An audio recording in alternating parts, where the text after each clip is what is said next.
Welcome back to another Inktober video, and to start this video off, we have day 8, and the prompt word is watch. Now this one I took in a very interesting direction. It was, well, it is, I should say, a monster, and this monster is completely obsessed with time. And not just like time itself, but a particular number. When the watch that it wears around its head happens to get to this number every day, this monster gets so excited. And this monster is completely bound by time. It's obsessed with time to the point where it just loses its shit. And that's why I sort of represented that by the ropes that are wrapped around this monster, sort of like portraying that time has just got him, and he just can't seem to escape. Well, no one can escape time, really, and that's why I sort of really done this piece I sort of took it in that sort of direction. And I included the numbers, and this is what I was talking about, the numbers that this monster is obsessed with is 1111. And the reason why I added that is because not only is this monster that I drew obsessed with 1111, but I have my own sort of relationship with 1111, because I see this number all the time, and I have been seeing this number for, I reckon, a good 12 years. I reckon I started seeing this when I was in my mid-20s, and ever since then I have been researching this number, and I've been trying to find out what this number means. And the biggest thing with it is it means you are growing, there's change happening, and it's synchronicity, and that's what it stands for. And every time I see this number, I will see it on a clock, or I'll even see it on like number plates in front of me. Yeah, I end up seeing it quite a bit in even the weirdest places, and I always look at it and it always brings a smile to my face. And yeah, so I have quite a very extensive relationship with the number 1111. And also in this illustration, I end up putting don't mind my dog behind. he is panting and carrying on, so if you hear any weird noises, it's him. Where was I up to? Oh yeah, also with this illustration, I put the hands off from a clock stabbing into him. Once again, just creating that that whole thing about time has got this monster bound, and that's what I mean. He does not go a day without wearing this watch on his head, his nice gold watch that he loves so much. And when it strikes 1111, he just goes crazy. So that's all this illustration is all about, and I just love doing these monsters with these toothy grins, with these big teeth. And you'll see me do a lot of that, especially in Inktober. There is a lot of monsters that are going to have big toothy grins, and I just love it. So watch out for that. This one's up there with one of my favorites. I do like this one. I like the idea that my brain come up with to do this one, and yeah, that's all I have to really say about this one. So I will leave you to watch this, and I will talk to you soon.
So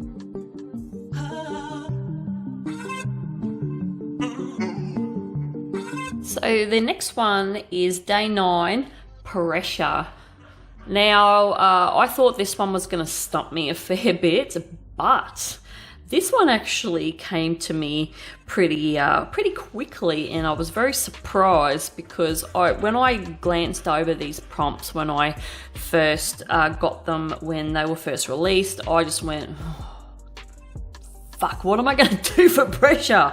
What the hell? Like, this is probably one of the biggest ones that I sort of thought I was going to have a struggle with. But when I got to it and I was brainstorming it, the first thing that came to my mind was a monster that, for hands, has a vice, has a one of those vices, as you see as I'm drawing it now, attached to his hands. So I thought, okay, let's see where I take this, what direction I take this in. So I ended up just sitting down when I was doing the sketches and just sketching out this monster, and I sort of was like, okay, so this is a unique sort of weird thing.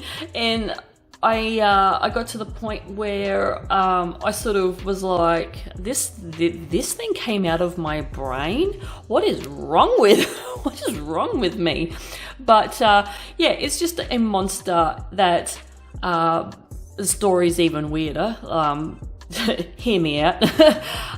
This monster likes to, for kicks, for shits and gigs, likes to put this vice on its head because, it's attached to it, its hands basically, and likes to wind it and compress the head and basically cause a lot of pressure in its head till its eyes pop out and some blood pops out, and it's just all shades of just crazy. Like this thing is just weird.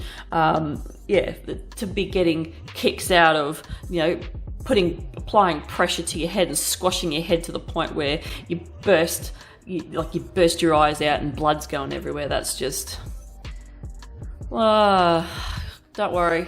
Even I question my brain sometimes of where I go with this shit. But anyway, that's the story behind this monster. Like the last one, there's just blood oozing out from like the eyes and parts of the head that are getting squashed and exploding under the pressure. But this monster's going to be okay because this is what it does for kicks. It heals pretty quick and then does it again. Now, hey, I just got a thought. I wonder if this monster, this is like its weapon. It could get like its enemies around the head and just squash them and just kill its enemies, kill anything it doesn't like. Wow, there we go. I actually never thought about that when I was actually drawing it, but I have now for some reason. Anyway, that was day 9, pressure. So this monster has like a skin on the outside of it, and inside it's basically made of metal. So it's all metal, as you can see. All the little slits in the skin reveals the metal that goes up into the vise, which is obviously metal, and then the rest of it is like its outer little skin.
last prompt in today's video is day 10 pick.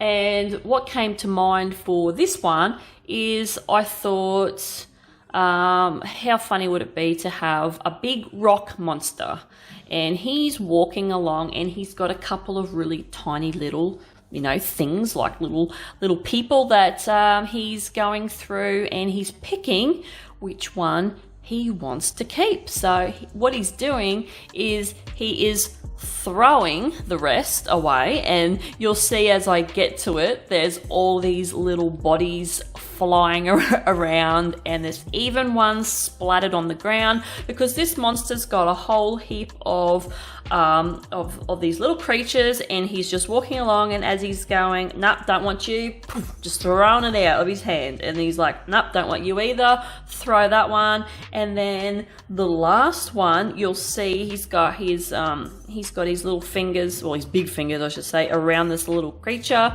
and he's basically like, this is the little one I want to keep, so I'm gonna keep this one.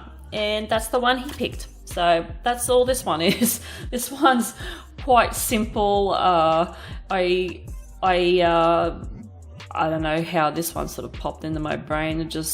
I don't know how a lot of this shit pops into my brain, to be completely honest with you, but it just does. And like I said, I think I said this in the first video, I tend to sit down and I will generate images in my head, because like I said, my head is like the Akashic records of just the weirdest shit you'll ever find in the whole wide world, and I seem to tap into that section of the library. And yeah, I just pull some really just weird shit out of my head, and yeah, and I really enjoy Inktober for that reason, because I tend to take a lot of these prompt words and sort of take it out of the box, sort of think outside the square and run with it, and then yeah, just weird. I know my brain's very questionable.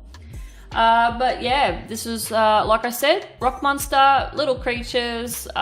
He's choosing which one he wants, and he's flicking the rest out, and as they're hitting the ground, they're splatting, just going everywhere. So yeah, this piece would have even have worked for the splat prompt. That's also, is it splat? Yeah, but that's alright. I got a better one worked out for that prompt. I'm gonna stop rabbiting on because I've got nothing much else to say in this video, other than hopefully you enjoyed this set of illustrations for this video, and I'll be back in another couple of days with some even more weird shit for you guys to watch on my Inktober journey. So I am out of here, and I'll see you guys in the next one. Bye.